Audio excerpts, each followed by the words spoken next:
Dari atas tuh bukan.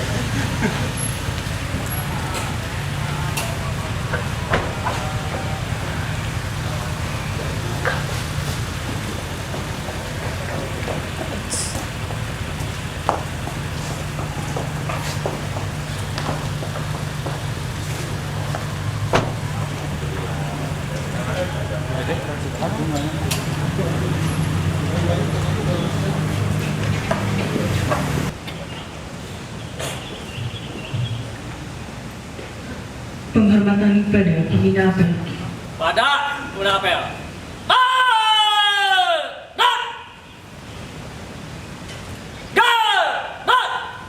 Lap- 23 Juni tahun 2016. Siap laksanakan. Laksanakan.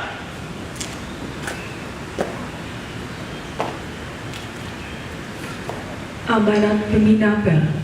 Disertai.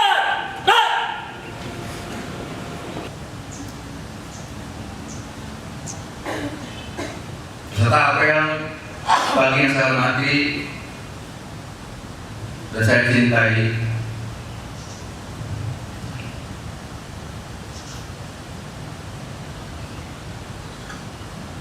dalam kehidupan manusia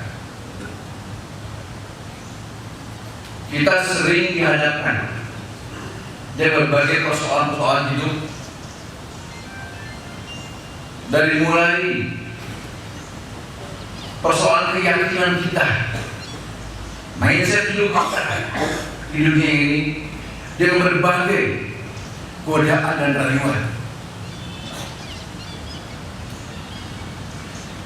dengan berbagai bujuk rayu, dengan berbagai macam-macam tipu daya, tipuan-tipuan duniawi yang boleh jadi. Kalau kita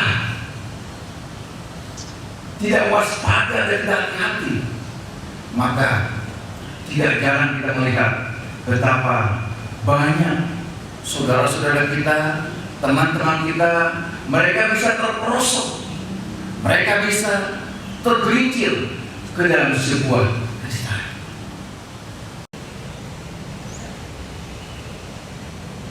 Khalifah keempat, beliau pernah menyampaikan pesan amanah, memberikan nasihat kepada kita semua dengan 3 hal.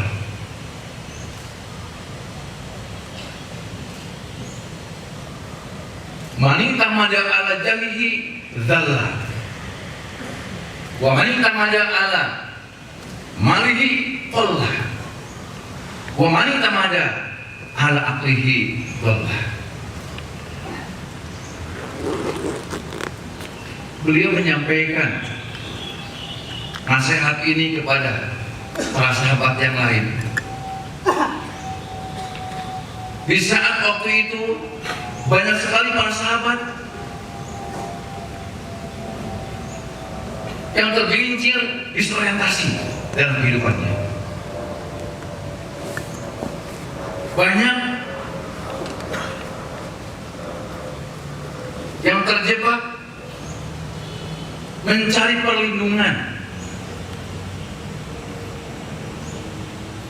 mencari pelindung selain Allah Subhanahu wa Ta'ala, terutama berlindung kepada sesama manusia. Ingat, jabatan itu pasti akan ditinggalkan juga. Bahkan barang siapa yang orientasi hidupnya hanya kepada jabatan-jabatan semata, maka dia mengatakan zalla itu artinya bukan sekedar ditinggalkan, tapi ditinggalkannya dengan kehinaan. Itu makna zalla.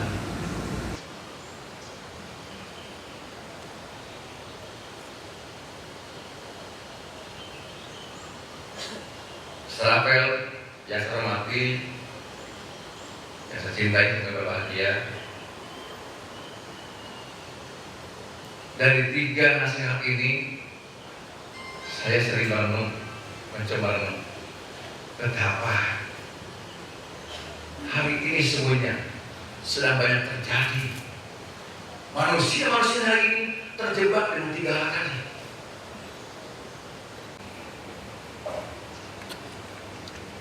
Kalau ada orang yang mulai mempertuhankan hartanya, sekarang banyak.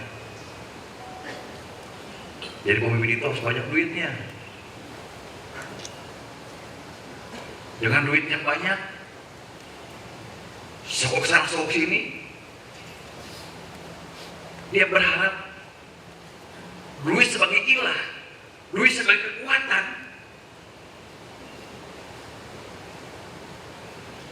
Itulah yang ada sekarang.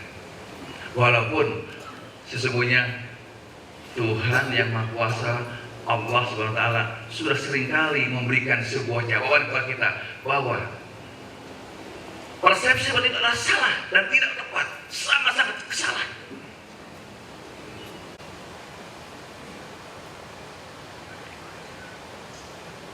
Terkadang begitu sudah jadi, pemimpin terjebak juga tadi dengan hal yang 3 tadi. Mempertuhankan misalnya ya, yang namanya pencitraan.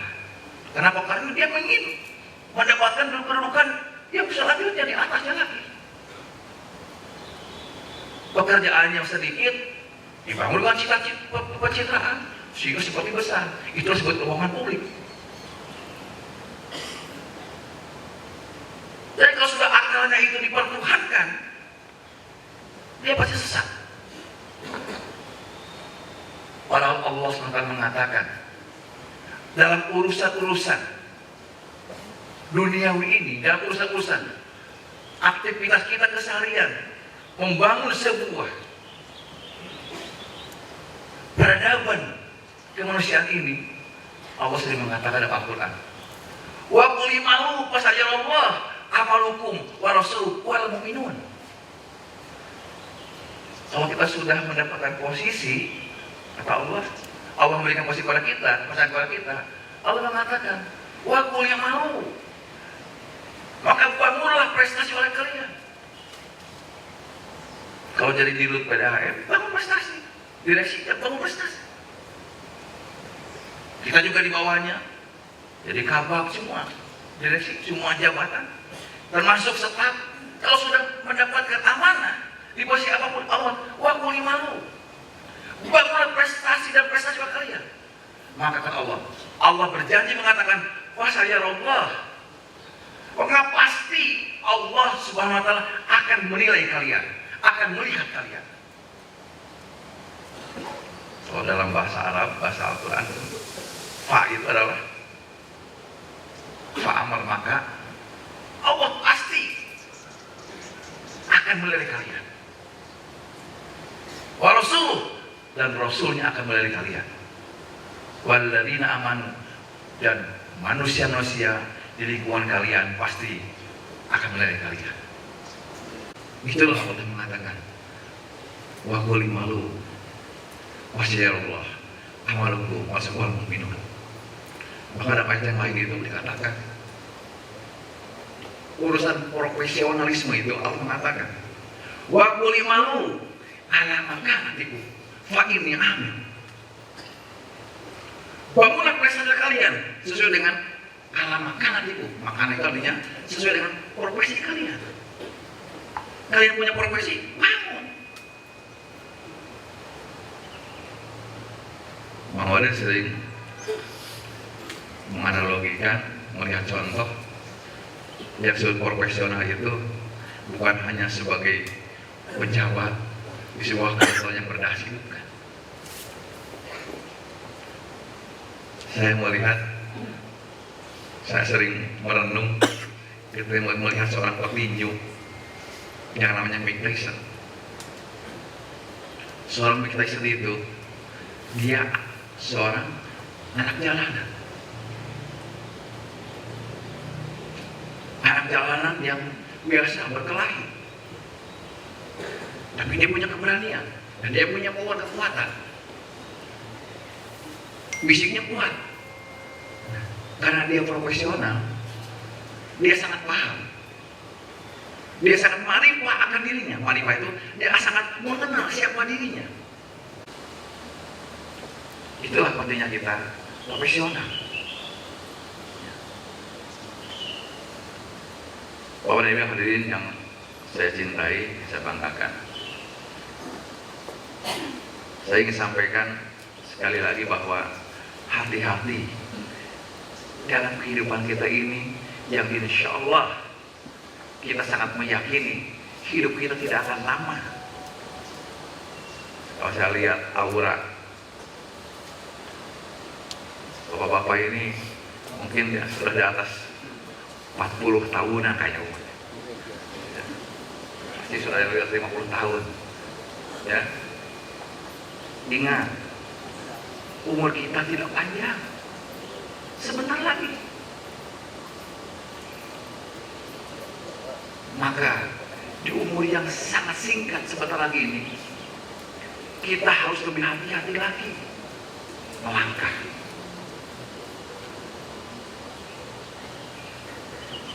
Mau ada sekarang sudah 55 tahun. Ya. 55 tahun. Kalau standarnya Rasulullah 63 tahun, berapa tahun lagi kawan? 8 tahun lagi.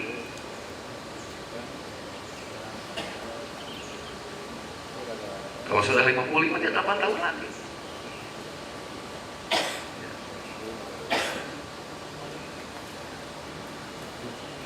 Makanya kalau ada umur yang sudah dekat-dekat ke 57, 58, hati-hati, tinggal sebentar lagi. Geus sareupna. Geus maju ka sareupna katanya.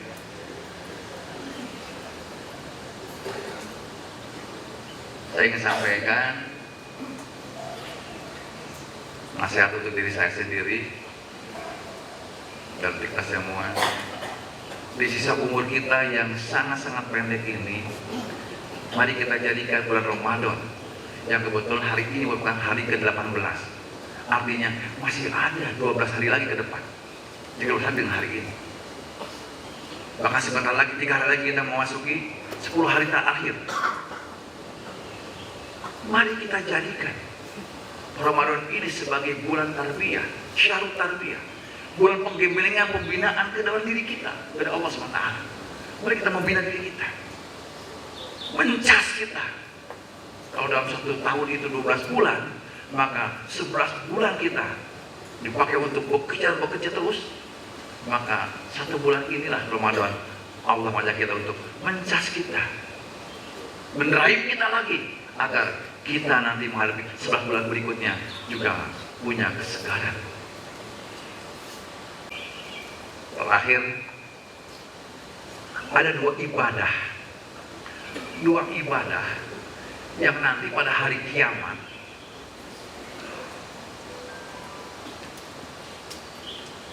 mereka akan berikan syafaat. Yang pertama adalah tilawah Al-Quran. Kalau Bapak Ibu itu, kalau kita semua menjadi orang-orang yang sangat mencintai Al-Quran, bersahabat dengan Al-Quran, dibuktikan dengan wabiyil Al-Quran, membaca Quran setiap hari minimal 1 juz misalnya, atau walaupun tidak 1 juz, setengah juz silakan. Yang penting tiap hari kita baca, karena kita punya maha wabil Quran. Maka Al-Quran pada kiamat akan berikan syafaat kepada kita. Dalam sebuah hadis dikatakan, nanti Al-Quran akan berkata kepada Allah pada hari kiamat, ya Roh, wahai Tuhanku, mohon izin ya Roh, saya ingin memberikan syafaat kepada hambamu ini. Allah bertanya, apa alasanmu? Engkau Al-Quran mau memberikan syafaat orang ini? Kata Al-Quran, karena dia adalah sahabat saya waktu di dunia. Yang dapat sampaikan, terima kasih. Assalamualaikum warahmatullahi wabarakatuh. Laporan apel selesai dilaksanakan. Apel pagi telah dilaksanakan. Laporan selesai. Balik Pak.